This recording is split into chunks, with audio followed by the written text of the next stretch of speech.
everybody, welcome back to my channel. It's Jayla, your friendly neighborhood, only mildly stressed out college student, and here's why.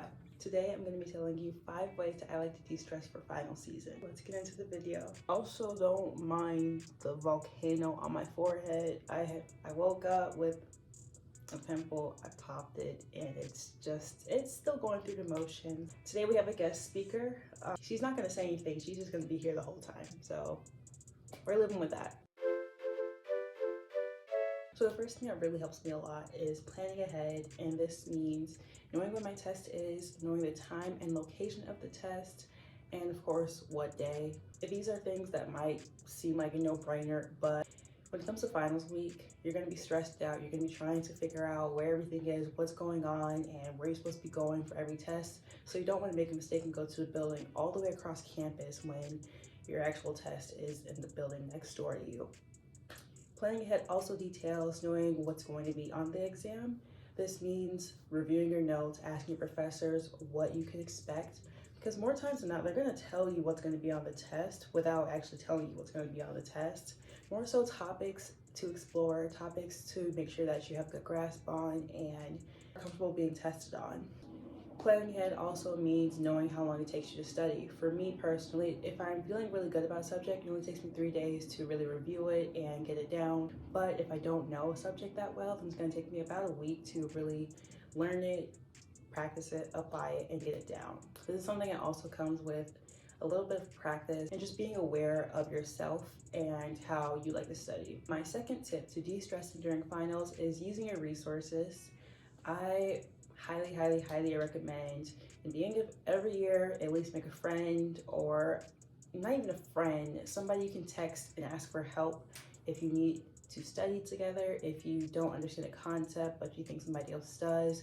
Just at least having a buddy in the class that you know might also be struggling or isn't struggling as much can help you a lot. Having a buddy in the class can also really help you just feel more at ease with asking questions and figuring out what it is that you don't understand and what it is that you do understand. And it's also a great way for give and take. So if you can give them help in one area but you don't know that other area pretty well, then they can help you out with that, and you can help them with the areas that they don't know. Resources also include your professor's office hours. If your professor has office hours and you feel comfortable enough to go talk to them, please do. Professors are 9 times out of 10 always here to help you. They love taking time out. Well, professors iPad really love taking time out of their day to come and help students who are in trouble and really want to learn.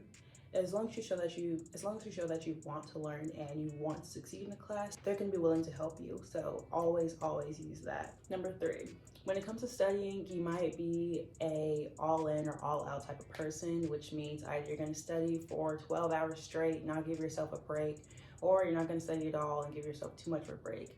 I feel like studying is another way to learn how to set boundaries, especially with yourself.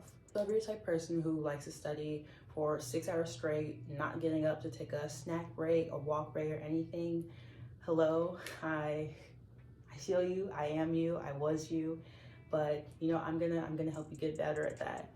That's not healthy. I want you to know that. You might have heard the saying, get what you put in, but there is an extent to that. So say you have a test in a couple days and you're trying to prepare, do all you can, but every single time you look at your practice material, your brain's just going blank. You can't really understand what's going on, but you feel the need to do well on this test.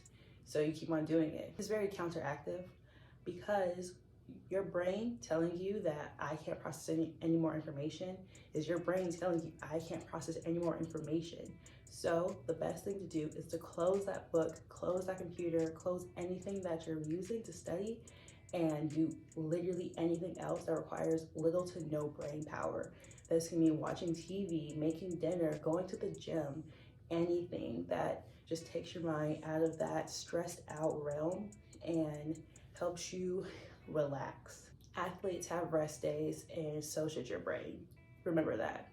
Now, if you're on the opposite side, I can't really relate to you, but I kind of envied you in high school because I've always been that all or nothing type of person, and I was usually on the all side. But if you do find yourself in a predicament that you're not doing well in school and you find yourself on your phone or watching so many of your favorite TV shows, maybe spend a little bit less time doing that. It's really easier said than done. But one way you could do that is, okay, for every one chapter of a textbook that I read, I get like 10 minutes on my phone, and just go with that. But overall, setting study boundaries is really important because it helps you utilize both work and play while also getting your goals done and studying to the best of your abilities. Speaking of work and play, number 4 is giving yourself rewards as you go. Finals suck, tests suck, exams suck, but we have to do them. But it doesn't mean it has to suck 24/7. Studying can really take it out of you. Processing a lot of information in a short amount of time, depending on how much you're cramming, can also take it out of you. And we shouldn't expect our bodies to bounce back after putting it through such strenuous activities. So I highly recommend that every X amount of time you spend studying, that you give yourself some type of break. This goes back into study boundaries, but also like just some ideas of what you can do during that break. Go to the gym. You can watch your favorite TV show, hang out with friends, go for a nice walk if it's pretty outside. Make yourself a very nice meal. Even buy yourself a very nice meal. Bottom line is, please eat while you're studying. I know stress affects us in different ways. Personally, I get really full for some reason when I'm stressed out. Like, I just don't eat as much, which isn't as great, because even though I feel like I'm not hungry, I know my body still needs some nutrients. So finding some way to implement that, either in a nice thick smoothie, like a protein shake, or even like a little vegetable board, is really helpful. If you find yourself eating way too much when you're stressed out, probably substitute filling meals. A protein shake is a nice way to have something to eat, but also it makes you feel like you're more full than you are, so you don't spend as much time snacking. If stress eating also stresses you out, I have some friends like that. Maybe take some time to think about healthy alternatives to your stress eating snacks. Instead of Chips Ahoy, maybe substitute for one of those vegan protein cookies. This is one way to make your body feel more full than it is while also getting a sweet treat. But overall, it is a break. So if you want those Chips Ahoy, I don't think you should shame yourself for wanting Chips Ahoy. It's very natural. I know I love me some Chips Ahoy, so I'm not mad at you. Another thing you could do is just get together with your friends. They're also stressed out and probably need a break too, so don't feel like you're intruding into their study time. If they really need to study, I would assume they would. You all deserve a little break. You're working your hardest, you're trying to do the best for yourself, and you shouldn't punish yourself. You shouldn't punish yourself for wanting a little bit of spare brain time. Finally, at number 5, I struggle with this a lot. Sometimes you just have to do the thing that's stressing you out.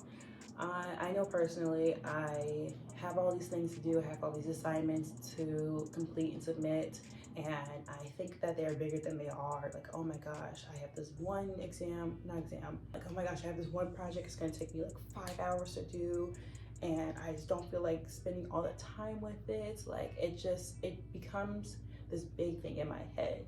But when I actually sit down and do it, it takes me an hour, and then I'm done with it for the rest of my life. So sometimes you just really have to attack those things that are really bugging you, and once they're over, they're done forever. So that's really comforting.